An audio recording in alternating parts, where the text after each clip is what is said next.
তৃতীয় শ্রেণীর বন্ধুরা, আজ তোমাদের তৃতীয় অধ্যায় সুস্বাস্থ্যের জন্য খাদ্য নিয়ে আলোচনা করব। স্বাস্থ্যবান থাকতে হলে অবশ্যই খাদ্য গ্রহণ করতে হবে। আর সেই খাদ্য সম্পর্কে জেনে আসি। প্রতিদিন আমরা নানা রকম খাদ্য খেয়ে থাকি। এই খাদ্যগুলো আমরা কেন খাই? খাদ্য আমাদের কি কাজে লাগে? আমাদের খাদ্যগুলো কোথা থেকে আসে? চলো খাদ্য সম্পর্কে জানার চেষ্টা করি। এখানে কিছু কাজ দিয়েছে। এই কাজগুলো থেকেই তোমরা বুঝতে পারবে খাদ্যগুলো কোথা থেকে আসে এবং আমরা কেন খাই। প্রতিদিন সারসংক্ষেপে বলা হচ্ছে, প্রতিদিনের খাবারগুলো আমরা উদ্ভিদ এবং প্রাণী থেকে পেয়ে থাকি। তাহলে খাদ্য আমরা কোথা থেকে পেয়ে থাকি? এক, প্রাণী থেকে পাই, আর দুই, উদ্ভিদ থেকে পাই। এই দুইটা জায়গা থেকে আমরা খাদ্য পেয়ে থাকি। খাদ্যের উৎস সম্পর্কে আরও কিছু জানি। উদ্ভিদ থেকে পাওয়া খাদ্যের মধ্যে আছে ভাত, রুটি, ডাল, সবজি, ফল ইত্যাদি। আবার মাছ, মাংস, ডিম, দুধ ইত্যাদি খাদ্য আসে প্রাণী থেকে। কিছু খাদ্য আমরা সরাসরি খেতে পারি, যেমন ফল। আবার কিছু খাদ্য তৈরি করে নিতে হয়, যেমন পাউরুটি, বিস্কুট ইত্যাদি তৈরি করা হয় আটা ও ময়দা দিয়ে। এই আটা ও ময়দা আসে গম সহ বিভিন্ন খাদ্যশস্য থেকে। আর আমরা গম পাই উদ্ভিদ থেকে। তাই পাউরুটি ও বিস্কুট ইত্যাদি উদ্ভিদ থেকে আসা খাদ্য। তাহলে পাউরুটি কোথা থেকে আসে? উদ্ভিদ থেকে আসা খাদ্য। বিস্কুটও উদ্ভিদ থেকে আসা খাদ্য। একইভাবে মাখন, ঘি, দই, পনির ইত্যাদি তৈরি হয় দুধ থেকে, আর দুধ আসে প্রাণী থেকে। তাই এই খাবারগুলোর উৎস প্রাণী। মৌসুমি ফল। আমাদের দেশে সারা বছরই নানান স্বাদের ফল পাওয়া যায়। ফল স্বাস্থ্যের জন্য অনেক উপকারী। বিভিন্ন ঋতুতে পাওয়া ফলগুলো নানা রকম রোগব্যাধি প্রতিরোধে আমাদের সাহায্য করে। আমাদের দেশে বিভিন্ন ঋতুতে কী কী ফল পাওয়া যায়? আমরা দেখি গরমকালে সবচেয়ে বেশি ফল পাওয়া যায়, কারণ ওই সময় ফলগুলো পাকে। এছাড়া সারা বছরও পাওয়া যায় এরকম কিছু ফলও আছে, যে গ্রীষ্মকালীন ফল, শীতকালীন ফল, বারোমাসি ফল। কিছু ফল আছে সারা বছরই পাওয়া যায়। এগুলো নিয়ে কিছুটা ভাবার জন্য বলা হচ্ছে। এবার আমরা আলোচনা করি। আমাদের দেশে আম, জাম, কলা, পেঁপে, কমলা, পেয়ারা সহ আরও অনেক ফল পাওয়া যায়। কিছু কিছু ফল নির্দিষ্ট মৌসুমে পাওয়া যায়, আবার কিছু ফল সারা বছর ধরে পাওয়া যায়। বিভিন্ন ঋতুর ফল সম্পর্কে আরও কিছু জানি। আমাদের দেশে পাওয়া ফলগুলোকে গ্রীষ্মকালীন, শীতকালীন এবং বারোমাসি এই তিনটি ভাগে ভাগ করা যায়। গ্রীষ্মকালীন ফল।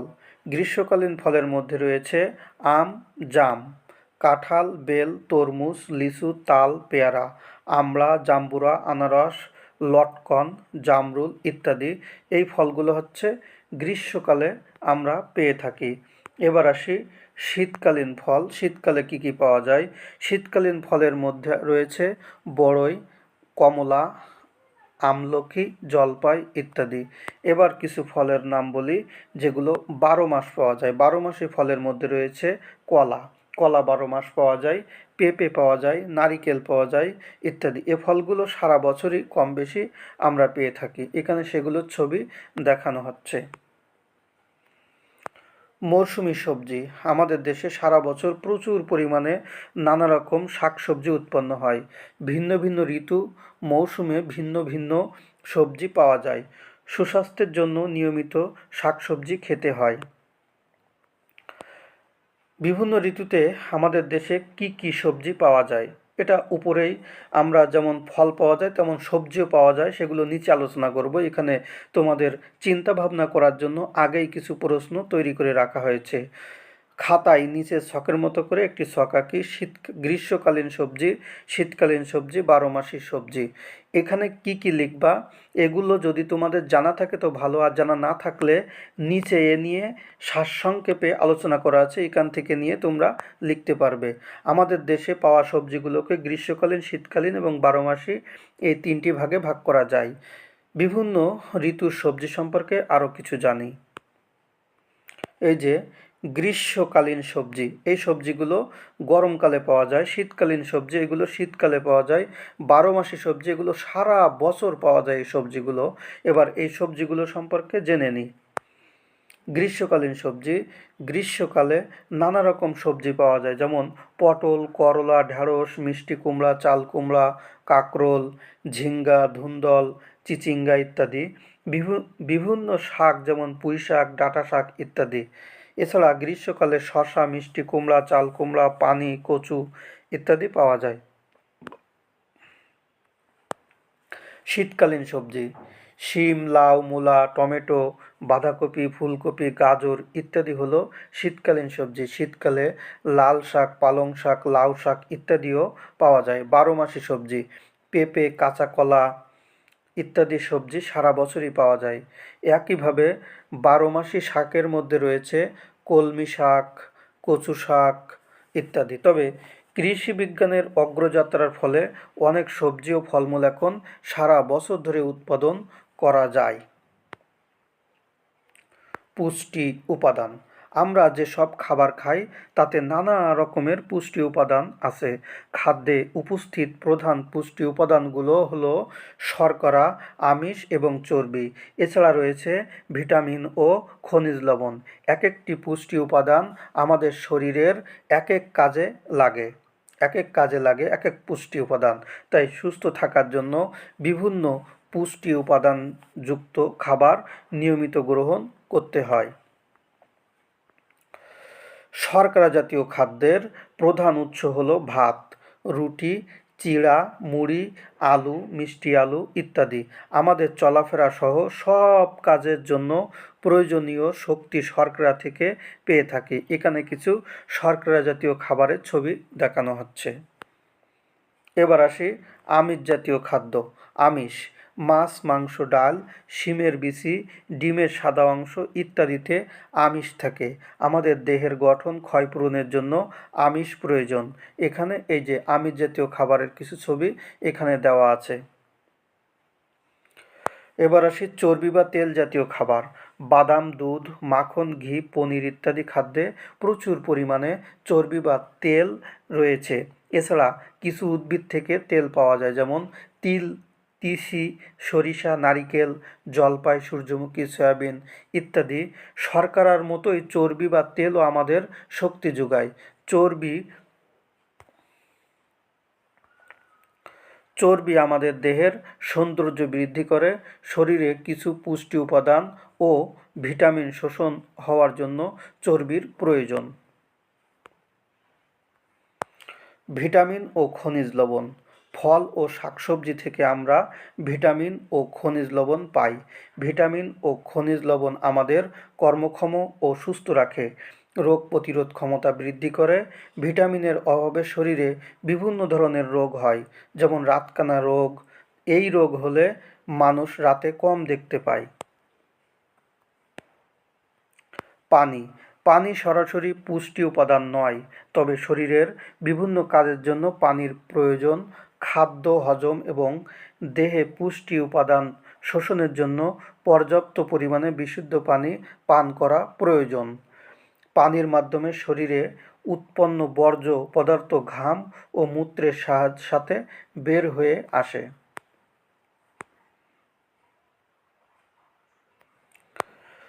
পুষ্টি উপাদানের উৎস, বিভিন্ন পুষ্টি উপাদানের উৎসগুলো কি কি?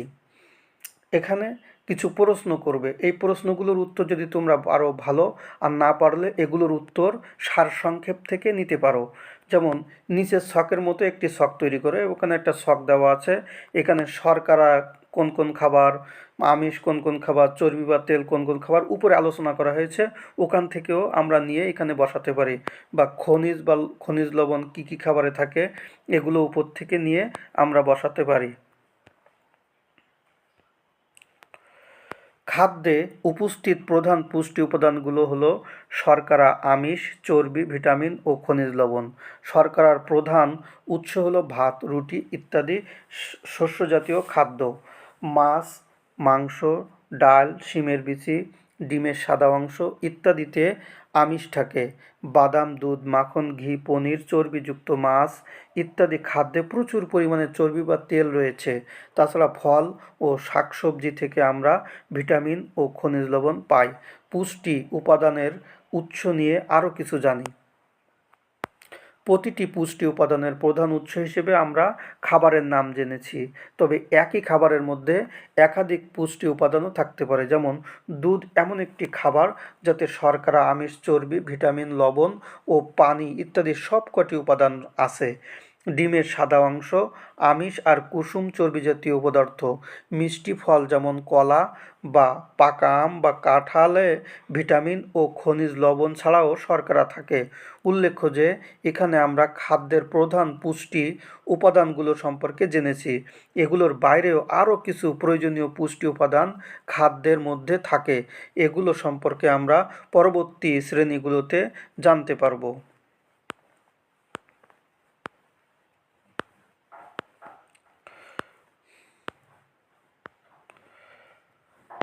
এখানে শর্করা থেকে আমরা কাজ করার শক্তি পাই। আমিষ দেহ গঠন করে। চর্বি বা তেল জাতীয় খাবার শরীরে শক্তি সঞ্চিত রাখে। চর্বি বা তেল জাতীয় খাবার শরীরে শক্তি সঞ্চিত রাখে। ভিটামিন ও খনিজ লবণ দেহের রোগ প্রতিরোধ ক্ষমতা বৃদ্ধি করে। পুষ্টি উপাদানের কাজ সম্পর্কে আরও কিছু জানি। সুস্থভাবে বেঁচে থাকার জন্য আমাদের সব ধরনের পুষ্টি উপাদান গ্রহণ করতে হবে, যাতে শরীর প্রয়োজনীয় সব পুষ্টি উপাদান পায়। একই খাবার বারবার গ্রহণ করার চেয়ে ভিন্ন ভিন্ন উৎস থেকে খাবার গ্রহণ করা উত্তম, কারণ এক একটি খাবারে এক একটি পুষ্টি উপাদান বেশি থাকে। ভিন্ন ভিন্ন খাদ্য গ্রহণ করলে দেহ সব ধরনের পুষ্টি গ্রহণের সুযোগ পায়। ফলের মধ্যে দেশি ও মৌসুমী ফল আমাদের জন্য সাধারণত বেশি উপকারী। স্বাস্থ্যকর খাদ্য। বেঁচে থাকা এবং শক্তি পাওয়ার জন্য আমরা খাবার খাই। কিছু খাবার স্বাস্থ্যের জন্য ভালো, আবার কিছু খাবার খারাপ। তাই স্বাস্থ্যকর, নিরাপদ এবং অস্বাস্থ্যকর খাদ্য সম্পর্কে আমাদের স্পষ্ট ধারণা থাকা খুবই প্রয়োজন। কোনগুলো স্বাস্থ্যকর খাদ্য? স্বাস্থ্যকর খাদ্য চেনা। যা করতে হবে, এখানে নিচের ছবি দুটি লক্ষ্য করি। কোন ছবির খাবারগুলো স্বাস্থ্যকর ও নিরাপদ কেন আলোচনা করে সিদ্ধান্ত নেই। এখন তোমাদেরকে এই খাদ্যের ছবিগুলো দেখায় বলা হচ্ছে কোনগুলো নিরাপদ আর কোনগুলো না। তোমরা যদি জানো ভালো, আর না জানলে এখান থেকে জেনে নেওয়া যাবে। তাজা শাকসবজি, ফল, ভাত, রুটি, আলু ইত্যাদি স্বাস্থ্যকর খাদ্য। ভাজা পোড়া খাবার স্বাস্থ্যের জন্য ভালো নয়। চিপস ও এ জাতীয় প্যাকেটজাত খাদ্য অনেক সময় আমাদের দেহের জন্য ক্ষতিকর উপাদান থাকে, তাই এসব খাবার অতিরিক্ত খাওয়া স্বাস্থ্যকর নয়।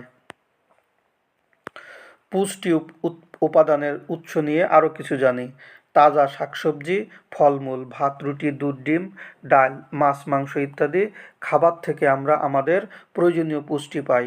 এগুলো নিরাপদ ও স্বাস্থ্যকর খাদ্য। অন্যদিকে ভাজা পোড়া খাবার, বিস্কুট, কেক, চিপস, নানা ধরনের জাঙ্ক খাবার বা ফাস্ট ফুড ইত্যাদিতে স্বাস্থ্যকর খাবার বলা যায় না। অতিরিক্ত ভাজা পোড়া বা তাপের ফলে এসব খাবারের গুণগত মান কমে যায়, আবার কিছু ক্ষতিকর উপাদানও সৃষ্টি হয়, যেমন চর্বি। স্বাদ বাড়ানো এবং দীর্ঘদিন সংরক্ষণের জন্য এসব খাবারে সাধারণত অতিরিক্ত চিনি, লবণ বা ক্ষতিকর রাসায়নিক উপাদান মেশানো হয়। এসব কৃত্রিম রাসায়নিক উপাদান দীর্ঘমেয়াদে স্বাস্থ্যের ক্ষতি করে, শরীরে নানা রকম রোগব্যাধি সৃষ্টি করে। ফাস্ট ফুড, চিপস, কোমল পানীয় ইত্যাদি অতিরিক্ত খেলে শরীর মোটা হয়ে যায়, তাই এসব খাবার যথাসম্ভব এড়িয়ে চলা উচিত। স্বাস্থ্যকর খাদ্য গ্রহণের মতো পানীয় গ্রহণে আমাদের সচেতন হওয়া প্রয়োজন। কিছু পানীয় আছে নিরাপদ ও স্বাস্থ্যকর। এর একটি উদাহরণ ডাবের পানি। এই পানীয় থেকে যেমন আমরা প্রয়োজনীয় পুষ্টি উপাদান পাই, তেমনি শরীরে পানির চাহিদাও পূরণ হয়। আবার কিছু পানীয় শরীরে ক্ষতি করে, যেমন দূষিত পানি পান করার ফলে পানিবাহিত বিভিন্ন রোগ যেমন কলেরা, আমাশয়, জন্ডিস ইত্যাদি হতে পারে। এগুলো পানিবাহিত রোগ। নিরাপদ পানীয় কি? নিরাপদ ও অনিরাপদ পানীয় চিহ্নিতকরণ। যা করতে হবে, নিচে ও পরের পৃষ্ঠায় কিছু পানীয়ের ছবি দেওয়া হলো। এখানে কোন পানীয়গুলো নিরাপদ, কেন নিরাপদ, এগুলো তোমরা নিজেরা আলোচনা করবে। আলোচনার পরে যদি বুঝতে পারো ভালো, আর যদি না বুঝতে পারো তাহলে এখানে বলা আছে, এখান থেকে জেনে নেওয়া যাবে। ফলের রস, লেবুর শরবত, ডাবের পানি ইত্যাদি নিরাপদ পানীয়। নানা রকমের বোতলজাত পানীয় রাস্তার ধারে বেচাকেনা হয়, এ ধরনের রস ও শরবত ইত্যাদি অনিরাপদ পানীয়। পুষ্টি উপাদানের উৎস নিয়ে আরও কিছু জানি। সাধারণত বাসাবাড়িতে বিশুদ্ধ পানি ব্যবহার করে পানীয় তৈরি করা হয়, তাই এগুলো পান করা নিরাপদ। টিউবওয়েল বা ঝর্ণা থেকে আমরা বিশুদ্ধ পানি পাই। এছাড়া পুকুর বা নদীর পানি ফুটিয়েও বিশুদ্ধ করা যায়। এসব পানিতে বিভিন্ন ধরনের খনিজ লবণ মিশ্রিত থাকে। আবার ফলের রসে নানা রকম পুষ্টি উপাদান থাকে, যেমন লেবুর রসে ভিটামিন, খনিজ লবণ এবং উপকারী আরও উপাদান থাকে। তাই বিশুদ্ধ পানি ব্যবহার করে তৈরি করা লেবুর শরবত শরীরের জন্য উপকারী। আমাদের স্বাস্থ্যকর ও নিরাপদ পানীয় পান করা উচিত। অনেক ক্ষেত্রে বোতলজাত পানীয়গুলোতে অতিরিক্ত পরিমাণে চিনি ও নানা রকম রাসায়নিক পদার্থ ব্যবহার করা হয়। এগুলো দীর্ঘদিন খেলে স্বাস্থ্যের ক্ষতি হয়, তাই এ ধরনের পানীয় কম খাওয়া উচিত। চলো পারি কিনা দেখি। এই যে আলোচনা এতক্ষণ করা হলো, এই আলোচনা থেকে এবার তোমাদের পরীক্ষা স্বরূপ এখানে ছকে কিছু ছবির নাম দেওয়া আছে, আর এই খাদ্যে কি কি পুষ্টি উপাদান থাকে সেগুলো তোমরা নিজেরা তৈরি করবে এবং চিন্তা ভাবনা করে এখানে লিখবে। এবার আসি উপরের তালিকার শাকসবজি এবং ফলগুলোকে ঋতু অনুসারে ছকে সাজাই। তোমরা উপরের থেকে যে ছক দেখেছো, এই ছকে বড়ই, পেয়ারা, ফুলকপি, কলা, ঢেঁড়স, জাম, পেঁপে, পুঁই শাক, লাল শাক, কচু শাক, বিভিন্ন সবজির নাম দেওয়া আছে। এগুলো শীতকালে, গ্রীষ্মকালে কোনগুলো হয়, শীতকালে কোনগুলো জন্মে, আর 12 মাসে কোনগুলো, তা এই ছকে লিখতে হবে। যদি এখান থেকে পারো ভালো, আর না হলে উপরে আলোচনা করা হয়েছে সেখান থেকে জেনে এখানে লিখতে পারবে।